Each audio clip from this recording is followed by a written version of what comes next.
நம்ம குழந்தைக்கு நாளைக்கு என்ன நடக்குமோ இது யாரு அப்படின்னு சொன்னா அக்கம் பக்கத்துல இருக்கக்கூடியவர்கள் தான் செஞ்சிருக்காங்க. வணக்கம். என்டி நியூஸ் டிவிக்காக மக்கள் அதிகார கழகத்தின் மாநில பொருளாளர் தோழர் அமிர்தா அவர்களை சந்திக்க வந்திருக்கோம். தோழர் வணக்கம். தோழர் வணக்கம். தோழர் கடந்த ஆட்சி தொடர்ந்து இந்த ஆட்சியிலையும் நம்ம பாருங்க, விஜயாட்சி தான் அப்படின்னு நம்ம சொல்ல வரல.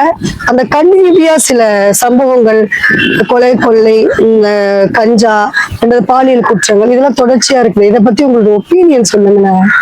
ஆமா தோழர், இப்ப சமீபத்துல கோவையில சூலூர் என்ற இடத்துல ஒரு 10 வயது சிறுமி கொடூரமாக பாலியல் பலாத்காரம் செய்யப்பட்டு கொலை செய்யப்படுறாங்க. கொடூரமா அவங்களுடைய கண்ணு மூக்கு எல்லாமே சிதைக்கப்பட்டு அவங்க அந்த பெண் கிடைக்கிறாங்க. அந்த குழந்தை கிடைக்குது அப்படின்னு பாக்கலாம். இந்த பெண் குழந்தை மீதான அந்த பாலியல் வன்கொடுமை அப்படின்னு தமிழ்நாட்டுல ஒரு மிகப்பெரிய ஒரு அதிர்ச்சியும் ஒரு பிரச்சனையும் உருவாக்கி இருக்கு. மிகப்பெரிய ஒரு அளவுல எல்லாருமே பாதிக்கப்பட்டிருக்காங்க.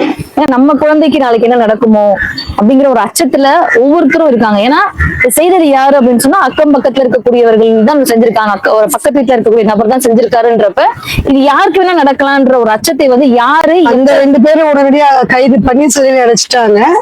அந்த குழந்தைய அவங்க அம்மாவுக்கே தெரியாம அவங்க அப்பாவோட சம்மதத்தோட எரிச்சிட்டதாகவும் தகவல். இது ஒரு சம்பவம். இப்ப சென்னையில நடந்துச்சு பாத்தீங்களா, ஒரு பெண், இலங்கையை சேர்ந்த ஒரு பெண்ணு கார் ஏத்தி கொண்டது. அது திமுகவை சேர்ந்தவர்கள் தான் அப்படின்ற எல்லாமே போதைதானே எல்லாமே.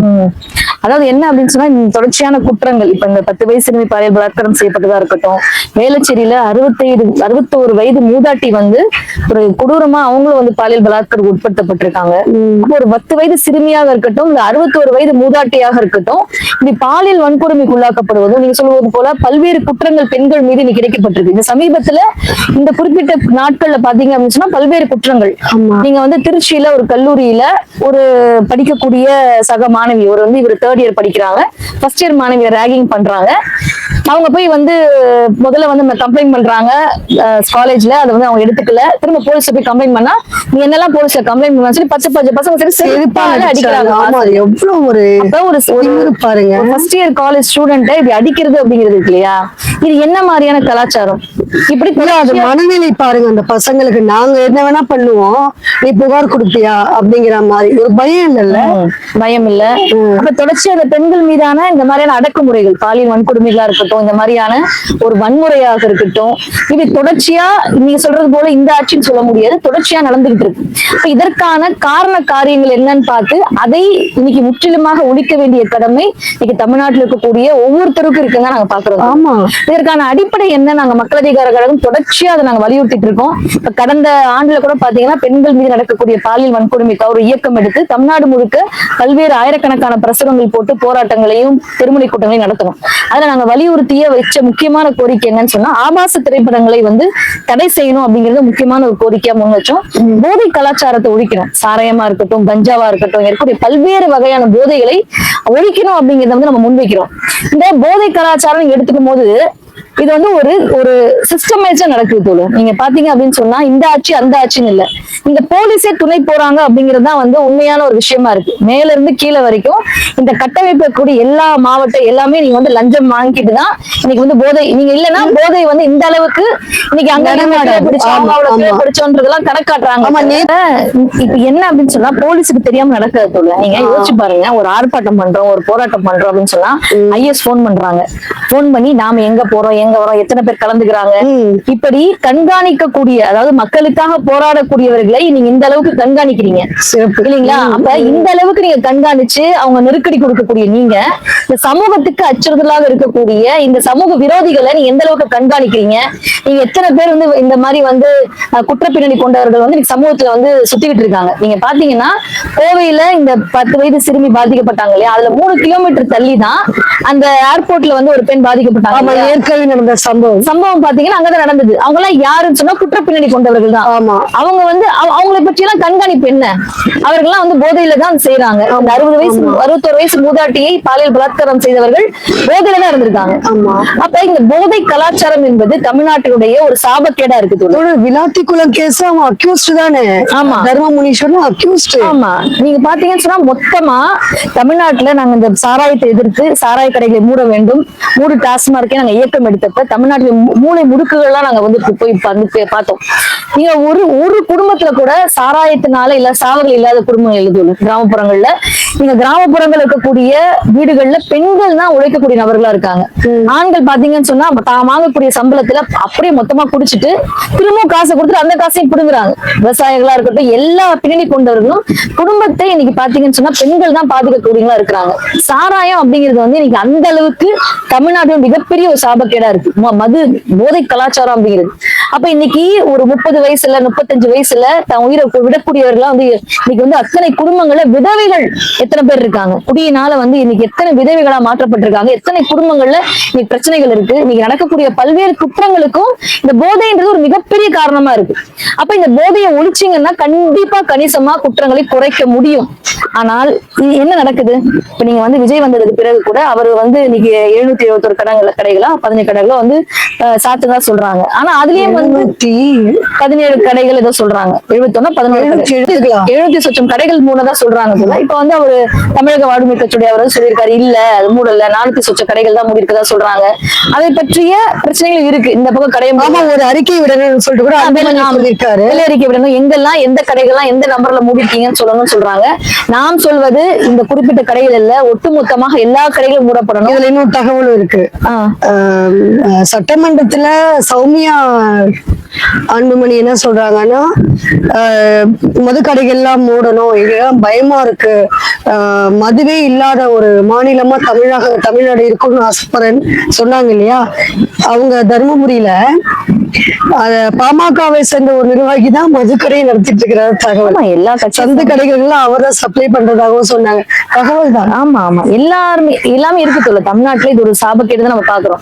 இது அவங்க கட்சி நிர்வாகியேன்னு சொல்ல வரேன். ஆமா ஆமா, அதெல்லாம் உண்மைதான். இப்ப இப்படி வந்து பல்வேறு பிரச்சனைகள் இன்னைக்கு அடிப்படை பிரச்சனைகளா இருக்கு. இப்ப ஆபாச படங்களை தடை செய்யணும். நீங்க ஒரு காலகட்டத்துல பெண்கள் அமைப்புல, நான் சிறு வயதா இருந்த போது பெண்கள் அமைப்புல பாத்தீங்கன்னா நீங்க எந்தெந்த திரைப்படங்கள்லாம் வந்து எந்த ஆபாச தியேட்டர்ல ஓடுதுன்னு பார்த்து அங்க போய் கருப்புமை இது பண்றதா இருக்கட்டும், இதெல்லாம் போடக்கூடாதுன்னு சொல்லி போராட்டங்களை நான் சின்ன வயசுல இருக்கிறப்ப பாத்திருக்கேன். இதுவா NFW போன்ற அமைப்புகள்லாம் போராட்டத்தெல்லாம் நான் சின்ன வயசுல பாத்திருக்கேன். ஆனா இன்னைக்கு எல்லாரு கையிலயும் இருக்கு. இன்னைக்கு வந்து நெட் வந்து இன்னைக்கு ஆக்சசபிளா இருக்கு. இன்னைக்கு வந்து எத்தனை படங்கள் வேணாலும் இன்னைக்கு இளைஞர்கள் பார்க்க முடியும், சிறுவர்கள் பார்க்க முடியும்ன்ற அளவுக்கு வந்து இன்னைக்கு ஒரு சீரழிவு கலாச்சாரம் அப்படிங்கிறது வந்து இன்னைக்கு வந்து திட்டமிட்டே வந்து புகுத்தப்படுது. அப்ப இதெல்லாம் வந்து தடை செய்யணும். ஏன் தடை செய்ய முடியாது? நீங்க அது மாதிரி மேட்ச் நடக்கிறப்ப அந்த மாதிரி நேரங்கள்ல வந்து நீங்க வந்து இது பண்றீங்கல்ல, அப்ப இதெல்லாம் செய்ய முடியும். ஆனா இன்னைக்கு அதற்கு எதிரான போராட்டங்களை இன்னைக்கு பெண்கள் அமைப்புகளும் இன்னைக்கு வந்து மாணவர் அமைப்புகளும் நாங்க தொடர்ச்சியாக கட்டி அமைச்சுக்கிட்டு இருக்கோம். இந்த விஷயங்கள் குறிப்பாக சாராய கடைகளை மூடணும். நீங்க வந்து குறைந்தபட்ச கடைகள் எல்லாம் எல்லா கடைகளையும் மூடணும். அதுக்கான மறுவாழ்வு மையங்களை போதுமான அளவு உருவாக்கணும். இன்னைக்கு இதெல்லாம் இந்த மாதிரியான அடிப்படை விஷயங்களை வந்து இன்னைக்கு செய்ய வேண்டியதா இருக்கு. அதை தாண்டி பெண்களை பற்றிய பார்வை, நீங்க வந்து பெண்களை வந்து ஒரு போக பொருளா சித்தரிக்கிறது இருக்கு இல்லையா. நீங்க வந்து நீங்க எடுத்துக்கோங்க, கதைகள் எடுத்துக்கோங்க, திரைப்படங்கள் எடுத்துக்கோங்க, விளம்பரங்கள் எடுத்துக்கோங்க, பல்வேறு விஷயங்கள்ல பெண்களே ஒரு ஆபாச பொருளா அதாவது பெண்ணை நுகரணும் அப்படிங்கிற, பெண்ணை ஒரு போக பொருளாக சித்தரிக்கிற, ஆபாசமாக சித்தரிக்கிற நீங்க வந்து ஐட்டம் சாங்ஸ் அப்படின்றதெல்லாம் வந்து திரைப்படங்கள் வந்து வைக்கிறாங்க. இது பெண்ணை எவ்வளவு இழிவுபடுத்துவது? ஒரு சக மனிதரை நீங்க இழிவாக ஆபாசமாக காட்டுவது என்பது எப்படி வந்து சரியா இருக்கும்? இதெல்லாம் தடை செய்யப்படணும். நீங்க வந்து ஆபாச படங்களை தடை செய்யணும். ஆபாசமாக திரைப்படங்களில் பெண்களை காட்டுவது, தரக்குறைவாக பெண்களை பேசுவது, நான் வந்து ஆசிட் ஊத்திடுவேன்னு சொல்றது, இந்த மாதிரியான காட்சிகள், இந்த மாதிரியான வசனங்கள்லாம் தடை செய்யப்படணும். நீங்க எதுக்கு இப்ப நீங்க வந்து சென்சார் போர்டுன்னு இருக்காங்க, சென்சார் போர்டு எப்படி அனுமதிக்குது? அதுதான் புரியல. அப்ப சென்சார் போர்டுடைய யாரு சென்சார் போர்டுல இருக்காங்க? யார் இந்த மக்களை பற்றியோ பெண்களை பற்றியோ இந்த சமூகத்தில் இருக்கக்கூடிய அவலங்களை பற்றியோ எந்த அக்கறையும் இல்லாதவர்கள் தான் சென்சார் போர்டுல இருக்கிற மாதிரி தெரியுது. அப்ப இதெல்லாம் உண்மையாகவே மக்கள் போராட்டங்கள் மூலியமாக இதெல்லாம் வந்து நாம வந்து இதெல்லாம் கோரிக்கைகளாக முன்வைத்து இதை எதிர்த்த போராட்டங்களை கட்டியமைக்க வேண்டிய அவசியம் இருக்குன்னு பாக்குறோம். இன்னைக்கு சின்ன சின்ன பிஞ்சு குழந்தைகள், பெண்களா இருக்கட்டும், சிறுவர்கள் கூட, வெறும் 10 வயசு குழந்தை மட்டுமல்ல, சிறுவர்களும் இன்னைக்கு பாதிக்கப்படுறாங்க. போலீஸ்காரங்களே சேர்ந்து ஒரு பெண் சின்ன பையனை வந்து பாலியல் தொந்தரவு கொடுத்தத மது வாயில ஊட்டி வந்து பாலியல் தொந்தரவு கொடுத்திருக்காங்க. போலீஸ் ஸ்டேஷன்ல போய் தான் அசோக் நகர்ல அந்த பையன் போய் சரண்டர் ஆயிருந்ததெல்லாம் ஆமா, அந்த பையன் தப்பிச்சு வெளியில ஓடி ஓடி வந்து பண்ணாரு.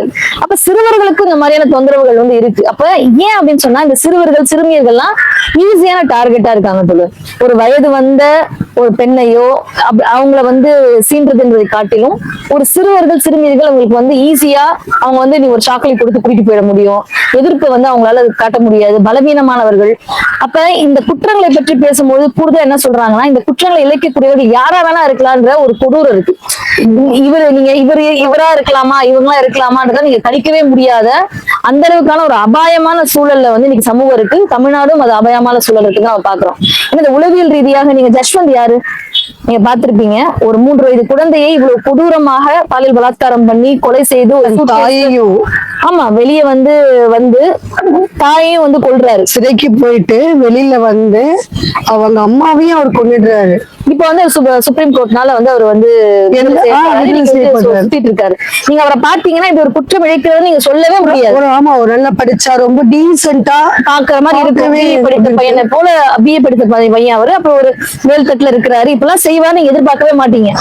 அப்ப இன்னைக்கு யாரு வேணா அப்படி இருக்கலாம் அப்படிங்கிறது இல்லையா? அப்ப பெண்களுக்கு தெரிந்த நபர்களால் தான் இன்னைக்கு அதிகமான குற்றங்கள் நிகழ்த்தப்படுதுன்னு சொல்றாங்க. அதே பொதுவெளிகள்லயும் இன்னைக்கு பாத்தீங்கன்னா பிஜேபி ஆளக்கூடிய மாநிலங்கள்ல கொடூரமா வந்து பல்வேறு பிரச்சனைகளும் வந்து அரங்கேறிட்டு இருக்கு. டெல்லியில ஒரு பேருந்துல ஒரு பெண் பாலியல் பலாத்காரம் செய்யப்பட்டிருக்காங்க, நிருபயா போலவே. இப்படி மொத்தமாக பெண்கள் மீது நடக்கக்கூடிய வன்கொடுமைகள் பல மடங்கு அதிகரிச்சுட்டு வருது. அதை எதிர்த்த போராட்டங்கள் அதற்கு அடிப்படையா இருக்கக்கூடிய விஷயங்களை நாம் வந்து தகர்க்கணும் அப்படிங்கிறது தான் மக்கள் அதிகார கழகம் சார்பாக தொடர்ச்சியாக நாங்க வலியுறுத்திட்டு இருக்கோம். அதற்கு எதிரான போராட்டங்கள் கட்டியமைக்கிறோம். ஜனநாயக சக்திகள் இந்த கோரிக்கைகளை முன்வைத்து போராட்டங்களை இந்த அரசுக்கு கோரிக்கைகளாக முன்வைத்து இந்த கோரிக்கையின் அடிப்படையில போராட்டங்களை கட்டியமைக்கணும் அப்படிங்கிறதா நாங்க திரும்ப திரும்ப வலியுறுத்துறோம். நன்றி தோழர் அமிர்தா அவர்கள். மக்கள் அதிகார கழகத்தின் பணிகள் என்ன அப்படிங்கிறதும், தமிழ்நாட்டின் தற்போதைய சூழல் என்ன, நம்ம மக்கள் எப்படி பார்க்கிறோம் அது அப்படிங்கிறதையும் அழகா உங்ககிட்ட பகிர்ந்துகிட்டாங்க. நம்ம NT நியூஸ் டிவி சார்பாக நம்ம நன்றி தெரிவிச்சுப்போம். நன்றி தோழர். ஆஃப் பண்ணுங்க தோழர்.